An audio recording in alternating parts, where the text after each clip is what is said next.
Gravity की वजह से अर्थ रोटेट करता है सन के around, and earth and moon की ग्रेविटेशनल फील्ड की वजह से मून अर्थ के अराउंड रोटेट करता है। अभी सवाल ये होता है कौन सी बॉडी किस बॉडी के अबाउट रोटेट करेगी। हेलो एवरीवन, आज हम देखने जा रहे हैं ये सोलर सिस्टम में हमारे सन का, अर्थ का एंड मून का जो ग्रेविटेशनल फील्ड है, इसको हम वन सिस्टम कहते हैं बिकॉज आपका अर्थ सन के ग्रेविटेशनल फील्ड में है एंड मून अर्थ के ग्रेविटेशनल फील्ड में।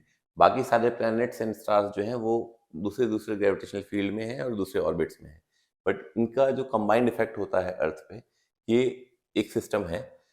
सन की ग्रेविटी की वजह से अर्थ रोटेट करता है सन के around, and earth and moon की ग्रेविटेशनल फील्ड की वजह से मून अर्थ के अराउंड रोटेट करता है। अभी सवाल ये होता है कौन सी बॉडी किस बॉडी के अबाउट रोटेट करेगी। वो डिपेंड करता है किस बॉडी का मास ज़्यादा है। तो जिस बॉडी का मास ज़्यादा होगा वो बॉडी के अबाउट दूसरी बॉडी रोटेट करेगी, जबकि इन दोनों के बीच का ग्रेविटेशनल फोर्स जो है वो सेम होता है। बट बिकॉज दूसरी बॉडी का मास कम होने की वजह से जिस बॉडी का मास कम होता है वो बॉडी हैवियर मास के अबाउट रोटेट करती है, रिवॉल्व करती है। उसका रीज़न ये है अर्थ की वजह से जो एक्सेलरेशन ड्यू टू ग्रेविटी है सन की वो कम है, एंड सन की वजह से अर्थ पे जो एक्सेलरेशन ड्यू टू ग्रेविटी है वो ज़्यादा होती है। इस वजह से जो हम जब बाहर से इसको देखते हैं तो हमें लगता है अर्थ सन की तरफ जा रहा है, बट क्योंकि ये एक सर्कुलर मोशन है तो इसमें की जो टेंजेंशियल वेलोसिटी होती है, तो centripetal force and centrifugal force दोनों एक साथ काम करते हैं और वो बैलेंस आउट करके एक ऑर्बिट पे रिवॉल्व करते हैं। तो ये तो हो गया इसका थ्योरेटिकल पार्ट।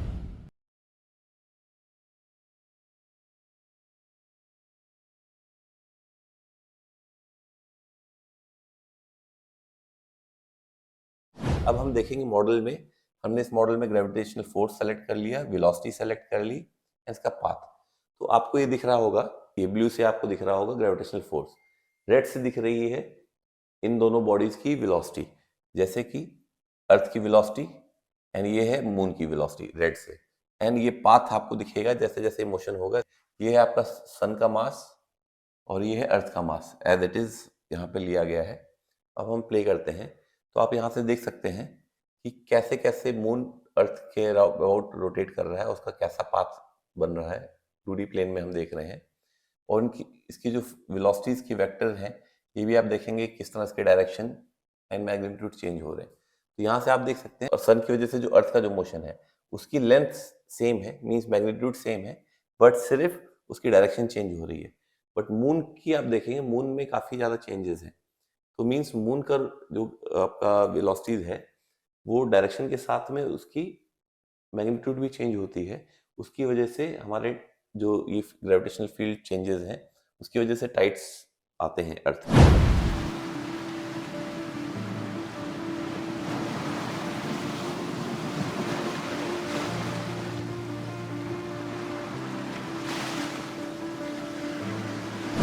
तो अब हम यहाँ पे देखेंगे क्या इस मॉडल में, ये तो हमने थ्योरी में सब पढ़ा है, बट यहाँ पे जो हम देखेंगे ये अभी इतने अर्थ डेज इसके कंप्लीट हो गए हैं। इतने अर्थ डेज कंप्लीट होने पे हमारे अर्थ एंड मून के सिस्टम ने इतना सर्कल पूरा कंप्लीट किया है। और हम अभी क्या करेंगे, इसमें हम सबसे पहले देखेंगे मास का इफेक्ट क्या होता है। जब हमने पॉज कर दिया इसको और हमने सन का मास बढ़ा दिया है, राइट, इसको हम 1.5 टाइम्स कर लेते हैं, ठीक है। अब देखते हैं क्या होता है सन का मास बढ़ते ही इन दोनों, क्योंकि सन का मास दोनों ही सिस्टम्स के लिए बढ़ा है, राइट, तो दोनों ही सिस्टम आपस में ग्रेविटेशनल फोर्स जो है सन की उसके इफेक्ट में आते हैं, सन के पास आते जा रहा है क्योंकि ये ग्रेविटेशनल फोर्स बढ़ गई यहाँ पे। और अब देखेंगे हम कि ये सन अर्थ में कोलैप्स होता है कि नहीं होता। तो यहाँ पे ये मून यहाँ पे आके थोड़ा सा हम बैक करते हैं, हमने जब चेंज किया था तो यहाँ तक आपका ये इतने अर्थ डेज तक कोलैप्स नहीं हुआ, बट यहाँ पे आके मून अर्थ पे कोलैप्स हो गया क्योंकि वो इक्विलिब्रियम डिस्टर्ब हो चुका है इसके सन के मास के बढ़ने की वजह से, राइट। बट ये इमीडिएट इफेक्ट क्यों नहीं हुआ इसका, ये इमीडिएटली क्यों नहीं इसके साथ आ गया, इसका रीजन हम देखेंगे थ्योरेटिकल कैलकुलेशन में। बट इस पॉइंट में मींस आपका जिस दिन चेंज होगा, कोलिजन हुआ आपका 100 डेज में, मींस अगर सन का वेट 1.5 टाइम्स इंक्रीज हो जाए तो उस टाइम से 100 डेज के बाद में आपका मून अर्थ से कोलैप्स हो जाएगा। और इसका रीज़न यही है कि जो इसकी ऑर्बिट चेंज होती है मून की, इसके सन के मास बढ़ने की वजह से, वो रीज़न है उसका इससे कोलाइड करने का। क्योंकि इसका जो मास बढ़ा है तो आपका अर्थ के सिस्टम पे इसका असर पड़ा है ग्रेविटेशनल फोर्स पे, उसकी वजह से अर्थ सन के और पास आया है, आप देख सकते हैं इसके ट्रेजेक्टरी में। एंड इसके अर्थ के पास आने से जो मून का और अर्थ का जो ग्रेविटेशनल फोर्स था उस पर डिस्टर्बेंस आई, उसकी वजह से मून इस पे कोलैप्स हुआ।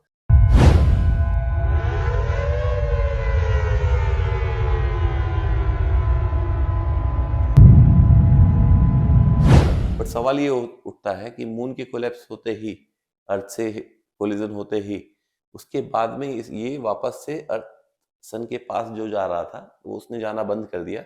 एंड वो अब वापस से, क्योंकि आपका एक मास डिस्टर्ब हुआ है यहाँ से, अब इसकी ग्रेविटेशनल फील्ड चेंज हो रही है और इसकी वजह से अर्थ वापस सन से दूर जा रहा है, राइट?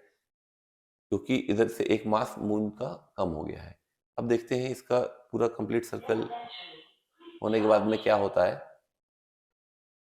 ये इतने अर्थ डेज हुए, अभी देखते हैं हम 200 अर्थ डेज में ही इसने 1 सर्कल कंप्लीट कर लिया है और ये इसी ऑर्बिट में वापस से चलता है या चेंज होता है, हम ये देखेंगे।